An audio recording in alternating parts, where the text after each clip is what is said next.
Kamakailan po naglabas ng video si First Lady Liza tungkol sa, naglabas siya ng warning sa mga taong gumagamit daw ng kanyang pangalan para ma-appoint. Apparently, it had something to do with appointments at the AFP. At sinabi niya, pag ginawa niyo yan, sasabihin ko sa asawa ko, huwag kayong i-appoint. My question, Mr. President, is how involved is the First Lady in your decisions with regard to appointments and in your governance in general? Hi, this is Lisa and I'm walking in the PSG compound. I just want everyone to know that I have nothing to do with ISAP. I don't know the people involved. I have nothing to do with appointments. I leave that up to my husband. And if I find out that somebody's using my name, I shall tell my husband not to appoint you, okay? So I hope this is clear for everyone. Right, Demi? Can you please disseminate this to everybody because I'm sick and tired of people using my name. Yes, sir. Okay, thank you very much.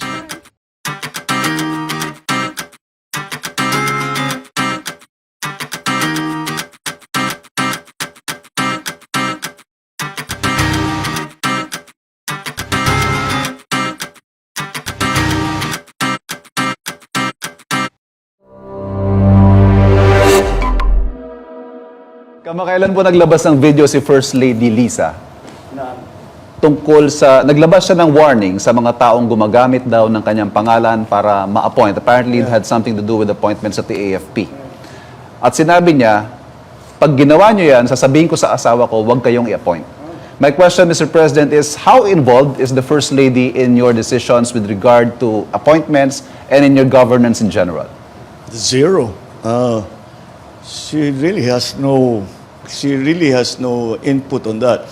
The First Lady helps me in terms of the organization because she's actually very, very good at that. Organizing which office, how the workflow goes, where the documents go through. She's a well-trained lawyer, so she's very good at that. And but that's the extent of it. We don't talk policy together. I mean, she'll comment.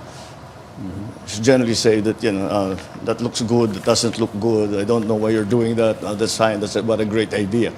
But that's it. Do you consult her in difficult decisions? Not political. Not political decision. Legal. Oh yeah, legal, I will ask her.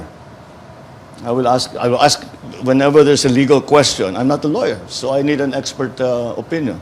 She's right next to me most of the time, so I can turn to her.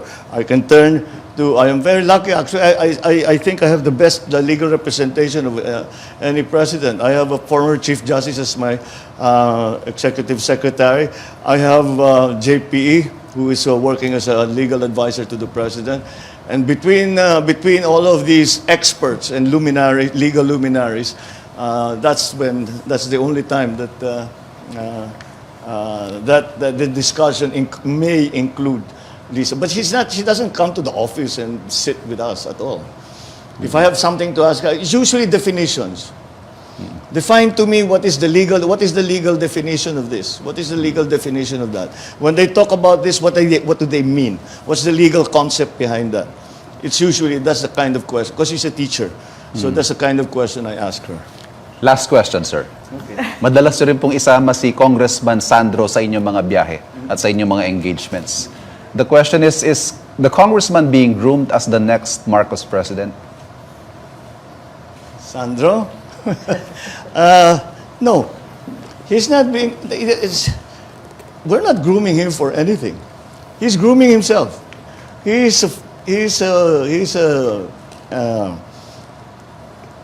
has decided on this career and politics, and he will handle it the way he does. There's not some long-range plan that one day Sandro is going to be president. He will actually laugh in your face if you tell him that. But no, there's no. We don't think in those sense. He has worked in Ilocos Norte.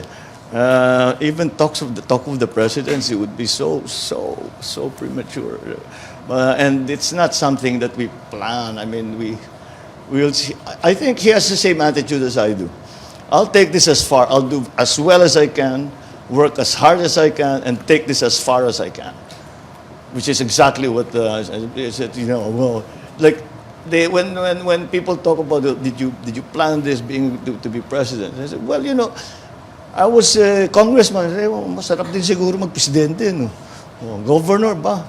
All these problems na hinaharap ko, maayos ko sana ito kung presidente na ako. Senador, ganun din.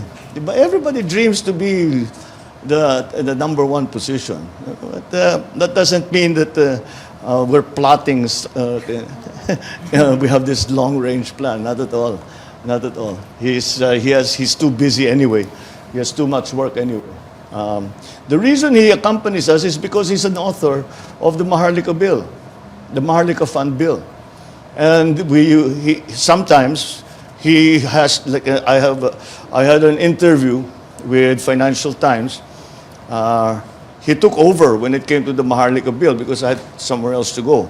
So siyang nag-explain. Author naman siya, dapat alam niya. So that's these recent trips, that's the reason why he has been with us. Thank you, Mr. President. Thank you.